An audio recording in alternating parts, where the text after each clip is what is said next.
This love story is about a chance meeting and romance that I feel privileged to have been a part of for only a few years. I never captured any good video of her, but there is some rough footage and some photos. A mere smattering of memories now. We first met in August of 2015, and it was love at first sight. I was already riding a similar bike, a Honda CTX 700. But my heart grew suddenly cold, and I threw away the CTX like so much old rubbish. And I reached out for this sexy vixen, the Honda NM4, or Vultus as she's called in Europe. I asked her out immediately, and was rapidly approved at Interstate Honda, like most purchases. Sitting in an almost incumbent position was so new and exciting, although her long legs meant that making U-turns was going to be a bit clumsy when we danced.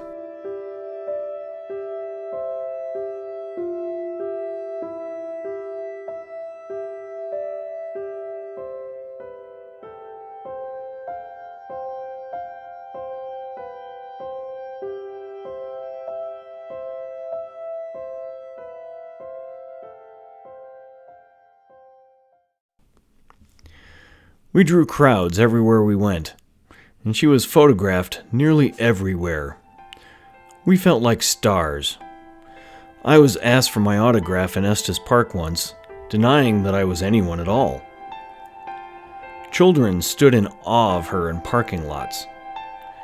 We even did a modeling photo shoot with her. To go out riding was an adventure also, as her fairing blocked a lot of the wind, but not all of it. But I would come to fix that later. People had expectations, though, and wanted her to be Batgirl since she was so close already. So I began making alterations. First, I removed the Honda badges and placed bat emblems in their place. Then I added purple underlighting and front fender strobes, controlled by red flip-up toggles labeled Arm and Fire. I padded the seat for more comfort and changed the windshield to a larger one. She wasn't my only bike, as I had a 2003 Goldwing also, but parked together there was the Goldwing and the Batwing.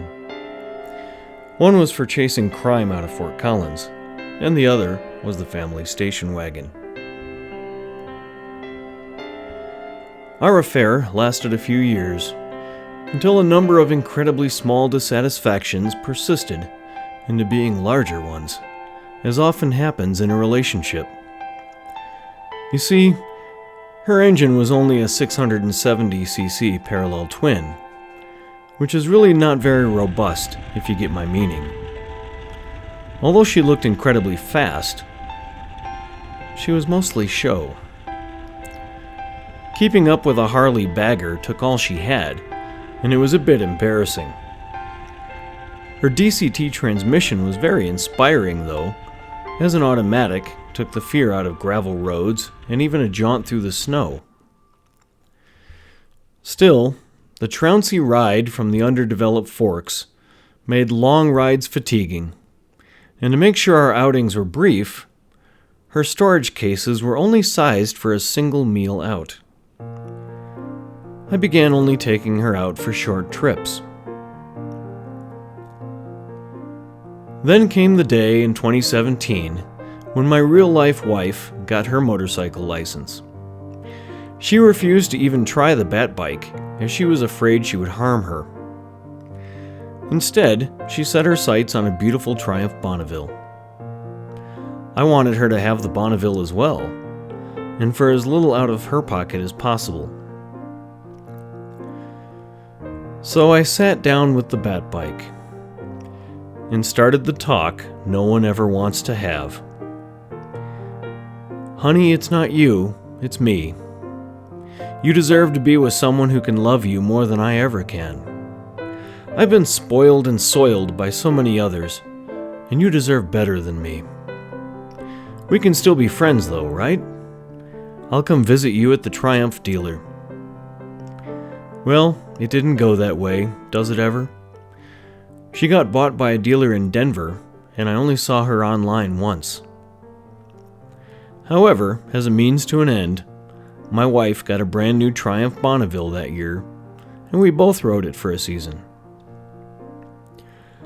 I get to thinking sometimes, if our paths crossed again, would I take her back? Well, I don't know. Can you ever go back to the way we were?